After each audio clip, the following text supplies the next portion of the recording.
दोस्तों अमेजन के जंगलों का नाम सुनकर जो हमारे दिमाग में सबसे पहले आता है वो है यहाँ पर रहने वाले भयानक जानवर और जहरीले पेड़ पौधे। लोगों का तो यहाँ तक कहना है कि अमेजन के जंगलों में आज भी डायनासोर और टाइटेनोबोआ जैसे सांप रहते हैं। और ऐसा कहा जाना एक तरह से बिल्कुल सही भी है, क्योंकि अमेजन के जंगल इतने घने हैं कि अभी तक भी यहाँ का सिर्फ 10% भाग ही देखा जा सका है। और बाकी के 90% हिस्से में इस जंगल ने क्या छुपा कर रखा है, इस बात का पता तो अभी तक साइंटिस्टों को भी नहीं है। इस जंगल की विशालता का अंदाजा आप इस बात से लगा सकते हैं कि हर तीसरे दिन अमेजन के जंगलों में एक नई प्रजाति की खोज होती है। तो दोस्तों आज की इस वीडियो में हम जानेंगे कि आखिर अमेजन जंगल इतना खतरनाक क्यों है, और वीडियो के अंत में मैं बताऊंगा कि इस जंगल का निर्माण कैसे हुआ। इसीलिए दोस्तों वीडियो में लास्ट तक बने रहिए और वीडियो को लाइक शेयर और चैनल को सब्सक्राइब जरूर कर लीजिए। दोस्तों इस बात में कोई भी शक नहीं है कि अमेजन जंगल दुनिया का सबसे खूबसूरत, विचित्र और खतरनाक जंगलों में से एक है। इस जंगल को देखकर ऐसा लगता है जैसे ये किसी दूसरी दुनिया का हिस्सा हो। इस जंगल में पाए जाने वाले कई जानवर और पेड़ पौधे इतने खतरनाक और दुर्लभ हैं कि वो दुनिया में और कहीं भी नहीं पाए जाते।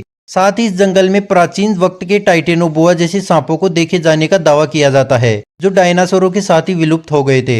इस जंगल में ऐसे दुर्लभ और बड़े जानवर होने का सबसे बड़ा कारण ये है कि इस जंगल का क्लाइमेट आज भी पहले जैसा प्राचीन है, जैसा करोड़ों साल पहले धरती का हुआ करता था। इस जंगल के भयानक जानवरों के डर से इंसान इस जंगल में नहीं जाते, इसीलिए यहाँ की प्राचीनता और दुर्लभता अभी भी बची हुई है। यह जंगल इतना ज्यादा घना है कि इसके अंदर जाना ही किसी जोखिम से कम नहीं है। जैसा कि आपने जाना इस जंगल के अंदर का क्लाइमेट आज भी करोड़ों साल पहले की पृथ्वी जैसा है, तो वैज्ञानिक भी इस जंगल के साथ ज्यादा छेड़छाड़ करके इसको बर्बाद नहीं करना चाहते। दोस्तों अमेजन के जंगलों के अंदर जानवरों के साथ आदिवासियों के भी कई कबीले रहते हैं। अभी तक अमेजन के जंगलों के अंदर लगभग 600 से ज्यादा आदिवासियों के कबीलों का पता लगाया जा चुका है, लेकिन इंसान इस जंगल से छेड़छाड़ करने से बाज नहीं आ रहे हैं। हर साल लाखों एकड़ अमेजन के जंगलों को काटा जा रहा है, जिससे अमेजन जंगल की कई प्रजातियां विलुप्ति की कगार पर पहुंच गई है। जिस प्रकार से अमेजन के जंगलों को काटा जा रहा है वो आने वाले समय में पृथ्वी के लिए बहुत ही ज्यादा खतरनाक साबित होगा, क्योंकि ये जंगल पूरी दुनिया को 20% से भी ज्यादा शुद्ध ऑक्सीजन प्रदान करते हैं।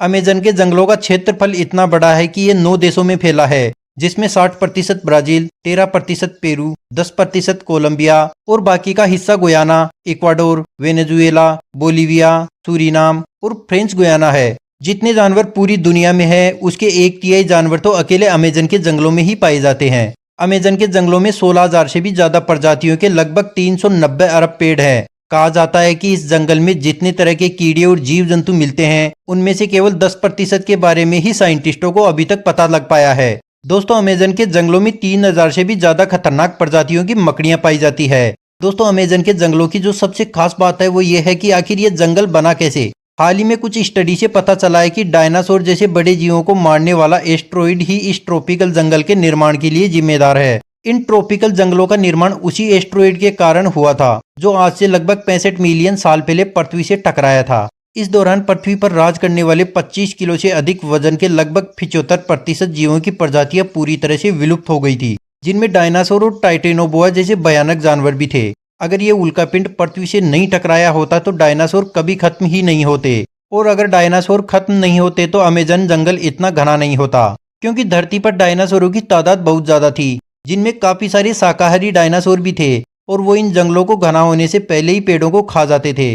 लेकिन जब डायनासोर नहीं रहे तो ये ट्रॉपिकल जंगल अपना विस्तार बढ़ाते रहे। साथ ही उल्कापिंड के गिरने की वजह से यहाँ की जमीन बहुत ही ज्यादा नर्म और फर्टिलाइज हो गई थी, जिस वजह से यहाँ पर कई दुर्लभ प्रकार के पेड़ पौधे उगाए। इसीलिए ये जंगल बाकी सभी जंगलों से बहुत ज्यादा अलग दिखता है। अमेजन जंगल के अंदर बहुत सी ऐसी अजीब तरह की वनस्पतियां और पेड़ पौधे मौजूद हैं जो पूरी दुनिया में और कहीं देखने को नहीं मिलते। आपने गौर किया होगा कि जब भी कोई वोल्केनो विस्फोट होता है तो उसके आसपास की सारी जमीन लावा की वजह से बर्बाद हो जाती है, लेकिन जब कुछ सालों बाद लावा मिट्टी में मिक्स होने लगता है तो वहाँ की जमीन पहले से भी ज्यादा उपजाऊ हो जाती है। यही प्रकृति का नियम है, एक चीज के नष्ट होते ही दूसरी चीज की शुरुआत होती है। जैसे डायनासोर के अंत के साथ ही इंसानों का विकास हुआ था, वैसे ही प्रकृति एक दिन इंसानों का विनाश करके किसी नई प्रजाति को धरती पर फलने फूलने का मौका देगी। तो दोस्तों आज के लिए बस इतना ही। अगर आपको वीडियो पसंद आई हो तो वीडियो को लाइक शेयर और चैनल को सब्सक्राइब जरूर करिए।